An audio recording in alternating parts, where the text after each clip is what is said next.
Bismillahirrahmanirrahim. Assalamu alaikum. I am from Allied School Superior Bahria campus. Today we will discuss about present continuous tense. First of all, I will read some definitions of present continuous tense, then explain about it. So our first definition is, it is used to express a continued or ongoing action at the present time. इस tense में मौजूदा ज़माने में किसी काम के जारी रहने को जाहिर किया जाता है, यानी कि कोई काम जारी है और वो मौजूदा ज़माने में हो रहा है तो उस टेंस को प्रेजेंट कॉन्टिन्यूस टेंस कहा जाता है. Our second definition is, it expresses an action which is in progress at the time of speaking. For example, a person says. इसमें जाहिर किया जाता है कि कोई काम जारी हालत में है जिस वक्त ये बात की जा रही है, यानी कि जब वो बात हो रही है उस वक्त वो काम जारी हालत में पाया जाए.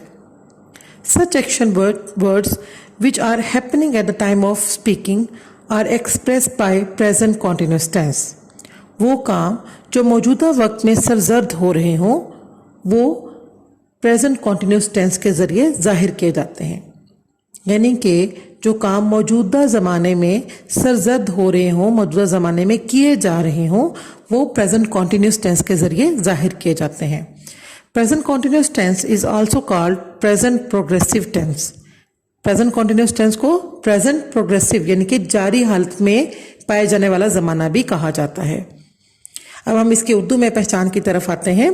उर्दू में किसी भी फिक्रे के आखिर में रहा है, रही है या रहे हैं आता हो तो वो प्रेजेंट कॉन्टिन्यूस टेंस का फिक्रा होता है. जैसे कि वो खाना खा रहा है, वो गाना गा रही है, लड़कियां कपड़े धो रही हैं.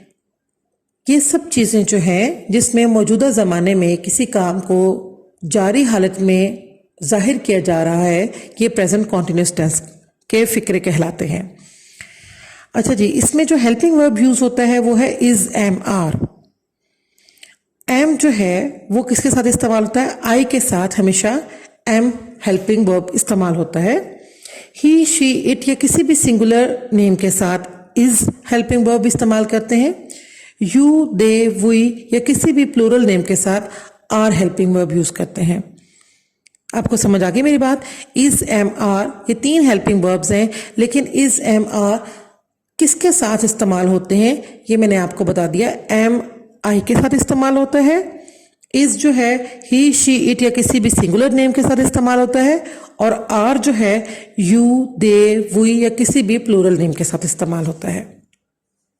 अब नेक्स्ट हम इसकी तरफ आते हैं कि इसमें फॉर्म ऑफ वर्ब कौन सी इस्तेमाल होती है. इसमें form of verb fourth form of verb इस्तेमाल होती है, जिसे हम लोग ये भी कह सकते हैं कि फर्स्ट फॉर्म ऑफ वर्ब के साथ आईएनजी का इस्तेमाल होता है. इसको आसानी के साथ मैं आपको बयान कर रही हूँ. जैसे फर्स्ट फॉर्म ऑफ वर्ब कौन सी है? गो, रन, ईट, ये फर्स्ट फॉर्म ऑफ वर्ब है. अगर हम इसके साथ आईएनजी का इजाफा कर देंगे तो वो क्या बन जाएगा? Going, running, eating. तो ये फोर्थ फॉर्म ऑफ वर्ब भी कहलाती हैं और ये फर्स्ट फॉर्म ऑफ वर्ब के साथ आईएनजी का इजाफा भी कहलाता है.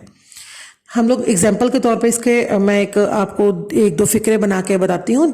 ये देख लीजिए. वो स्कूल जा रहा है. ही है, ही के साथ इज का इस्तेमाल होगा. He is. गो यानी कि जाना, लेकिन इसके साथ हम लोग आईएनजी का इस्तेमाल करेंगे तो ये वर्ड बन जाएगा गोइंग. टू स्कूल, स्कूल जा रहा है. He is going to school, वो स्कूल जा रहा है, यानी कि मौजूदा जमाने में किसी काम का होना जाहिर हो रहा है. अब इसी फिक्र को अगर हम लोग नेगेटिव में चेंज करेंगे तो हेल्पिंग वर्ब के साथ नॉट का इजाफा कर देंगे तो ये फिक्रा नेगेटिव में चेंज हो जाएगा. जैसे कि he is not going to school, वो स्कूल नहीं जा रहा. अब अगर इसी फिक्रे को हम लोग इंटेरोगेटिव यानी कि सवालिया करेंगे तो हेल्पिंग वर्ब को सबसे शुरू में ले आएंगे. और अब हमारा फिक्रा क्या बनेगा? Is he going to school, क्या वो स्कूल जा रहा है?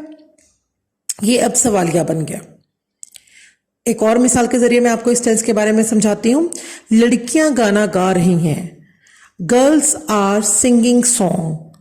अब गर्ल्स के साथ आर का इस्तेमाल क्यों हुआ? क्योंकि गर्ल्स जो है वो प्लूरल है. सिंग यानी कि गाना गाना, लेकिन इसके साथ हम लोग क्या लगा देंगे? आईएनजी लगा देंगे तो ये फोर्थ फॉर्म ऑफ वर्ब बन जाएगी और ये प्रेजेंट कॉन्टिन्यूस की पहचान है. सॉन्ग जिनके गाने को कहते हैं। अब हमारा मुकम्मल फिक्रा क्या बन गया? गर्ल्स आर सिंगिंग सॉन्ग, लड़कियां गाना गा रही हैं। यानी कि एक काम है जो कि मौजूदा जमाने में जारी हालत में पाया जा रहा है। Girls are singing song. अब हम इसको नेगेटिव करेंगे तो क्या करेंगे? हेल्पिंग वर्ब के बाद नॉट का इजाफा कर देंगे। Girls are not singing song, लड़कियां गाना नहीं गा रही। और इसी को अगर हम सवालिया में करेंगे तो क्या करेंगे? हेल्पिंग वर्ब को सबसे शुरू में ले आएंगे। आर गर्ल्स सिंगिंग सॉन्ग, क्या लड़कियां गाना गा रही हैं? तो ये हमारा सवालिया बन जाएगा। मैं उम्मीद करती हूं कि आपको इस टेंस की समझ आ गई होगी। इंशाल्लाह हम लोग नेक्स्ट वीडियो में नेक्स्ट टेंस के साथ मिलेंगे। टिल देन अल्लाह हाफिज।